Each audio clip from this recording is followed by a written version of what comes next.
Hello, and thank you for tuning into this week's Mayor's Update. As always, there's a lot of important information to share with you here this week, so please feel free to share this video with your friends, family, relatives, and anyone else you think might find this information helpful over the course of the coming week. I want to start off by saying a very special congratulations to our new City Councilor, Paul Tassoni of Ward 3. Mr. Tassoni was recently elected by the City Council at their meeting this past week to fill the unexpired term that was left by the vacancy of former City Councilor Nathan Boudreau. Per the provisions of the City Charter, which is our version of a city constitution, if no one ran against the incumbent in the last election, the vacancy gets filled by a vote of the City Council, and that's exactly what happened here. So Councilor Tassoni will take over as a full City Councilor for Ward 3 from now until the end of the year. And just as a reminder, we do have the upcoming city election this November 7th. So information on that will be released by the city clerk's office at a later date. But we'll be sure to let you know as things get released through these updates and through our different platforms that the city has as well. But for now, we just want to say a very special congratulations to Councilor Tassoni, and I look forward to working with you for the residents of Ward 3 and for the betterment of the city as a whole. While we're on congratulations, I also want to congratulate Mrs. Patricia Bergstrom, owner of the Velvet Goose, and Mr. Rick Walton, owner of the Gardner Ale House and Moon Hill Brewing, on recently being appointed to serve as trustees for Mount Wachusett Community College. Governor Baker appointed them just before he left office at the end of his term to fill those two vacancies there, and I really think they'll bring a great perspective as both very strong Gardner business owners to the Board of Trustees at Mount Wachusett Community College. That's the oversight board of the college. They work as the appointing authority for the college's president, working with the college's budget and everything like that there too. So I'm glad to see them joining the ranks of the trustees that are already there. Congratulations to also the returning trustees who were reappointed by Governor Baker to continue serving on the board. We're really lucky and blessed in the city of Gardner to have such a strong community partner in Mount Wachusett.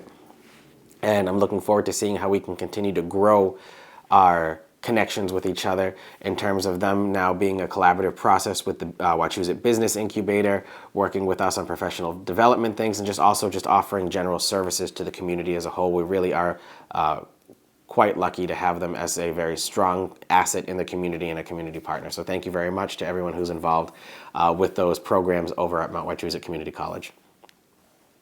We want to give people a couple heads up on things that'll be appearing before subcommittees of the City Council coming up quite shortly. The Public Welfare Committee will be meeting next week on Wednesday to go over a couple of different zoning proposals that have been put up by my office. Some of them are small, some of them are larger, but we'll walk through them all here right now just so you understand what's going on. The first one is back last August, Governor Baker signed a new law that legalized sports betting in Massachusetts. Under federal case law and just different statutes that are at the state and federal level, if something gets legalized for use, the city has to allow it somewhere within the city. So there is a proposal there to add that to the zoning table of uses under Commercial 1, Commercial 2, and different other locations in the zoning code under uses 54 and 56. Now what that is, it's a lot of technical terms to mean that we have to allow it somewhere in the city, so we're allowing it in places that it makes sense, not in residential districts and things of that nature. So we're following our legal obligations while still making sure it's in a smart location within the city. The next one actually deals with the cannabis facilities and the retail facilities in the city as well. When the zoning ordinances regarding marijuana sales in Gardner was adopted in 2019, I believe it was either 19 or 18, the cap was set to only allow as many retail marijuana facilities as what equals 20% of our liquor licenses for off-premise consumption. We have 10 of those licensed, so 20% of that was 2. Sanctuary has been open on Pearson Boulevard since then, and we haven't really had any issues with that. Chief McAveen is actually one of the proponents of this that suggested that we look at this to try to get more revenue into the city this way. We are under contract with a second cannabis company over at the Timpani Crossroads location that's just going through some permitting processes that are there, but this proposal would increase that cap from 2 to 4, so it still caps it.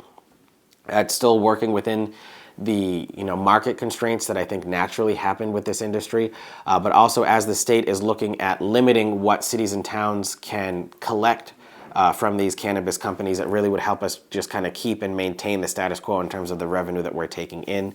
So that's really the main focus on those, is we haven't had any police or public safety issues with these locations, and it really does financially benefit the city to have these there, but we don't want to overburden the market or bring more of these into the city as we have to, so that's the reason for this proposal.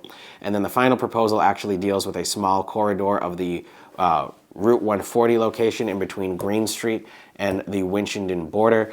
We actually have a traffic study that was done by the Montechusett Regional Planning Commission regarding speeds on that street and housing builds out right there. Right now the entire area is zoned rural residential 3, which means that there can be a lot of house lots on there, and this study actually points out that if the area was to be fully developed, we could see upwards of 800 homes being newly constructed in that area of the city. And with the number of traffic incidents that we've had out there and the people who just drive significantly over the speed limit in that area, one of the suggestions that was put out was to change the zoning from rural residential to some type of commercial or industrial location, just to make sure that we can control different traffic patterns in the area.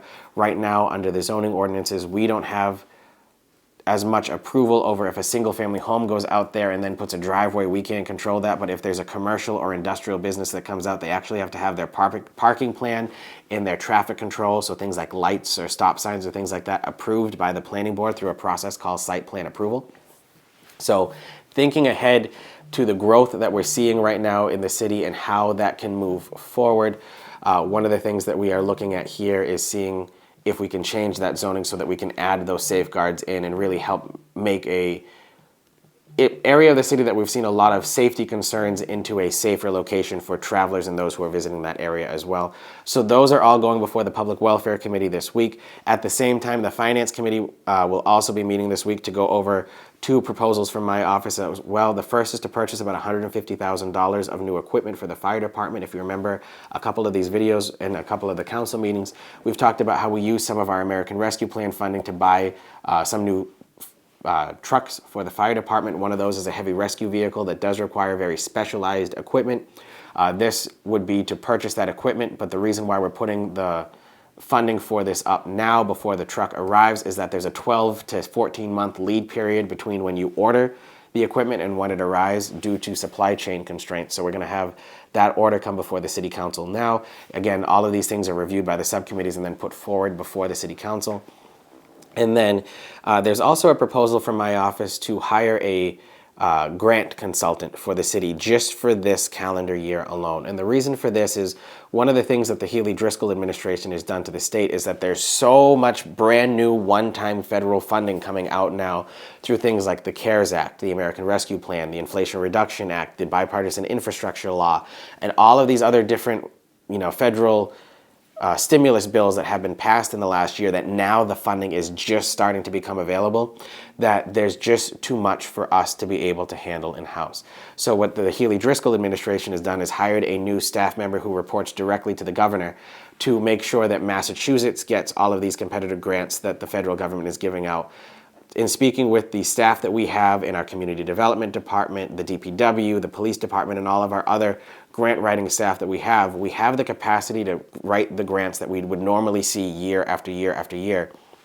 But there's just so much new out there that we don't want to miss a single penny that we could be eligible for that would help us here in Gardner. So my proposal is to have a free cash appropriation to hire a consultant through some of the different grant writing firms that are in the area, whose sole purpose would be to go out, research what grants Gardner could benefit from, write those applications, administer those grants, and make sure that those projects come to Gardner so we don't miss anything.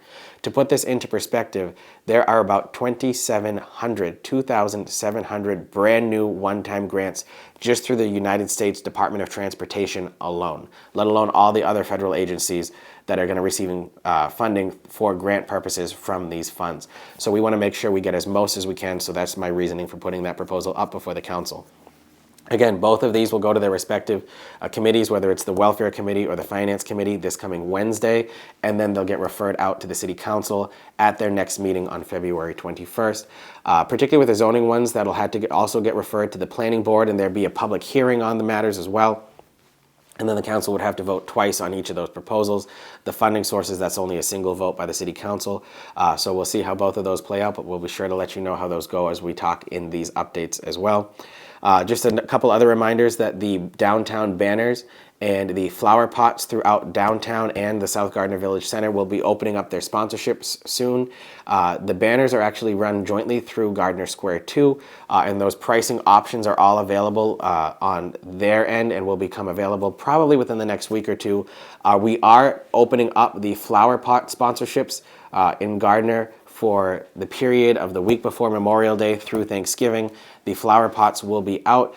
Sponsorship this year is $200 per flower pot, and that gets your name on the flower pot throughout the year, and that really just covers the cost of the first planting that we're going to be doing in May, and then all the plants will be removed and mums planted in September. So if you are interested in sponsoring a flower pot in the city this year, again, any individual, business, or organization is eligible to sponsor them. You can contact either Colin Smith in my office or Jessica DeRoy, the city's economic development coordinator, and we'll be sure to get that for you there. Again, that really just covers the cost of the plantings in the pot for the city on that matter.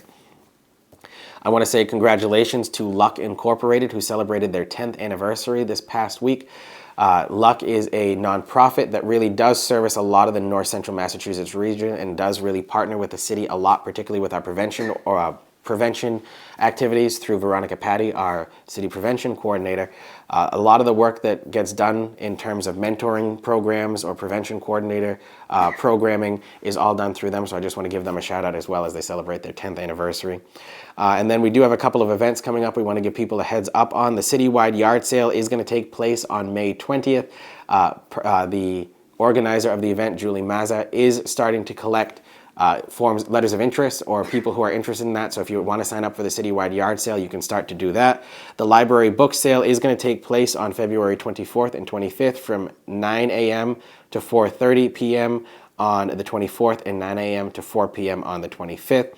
And then, of course, the Gardner Museum's programming does start back up again in March, so you can start to look forward to that on your calendar. So there's a lot happening in the city this week, and we'll have a lot more to talk about next week too. But in the meantime, if you have any questions on anything that was talked about in this update at all, you can always feel free to contact my office at any time, and we'll be happy to answer the questions that you have.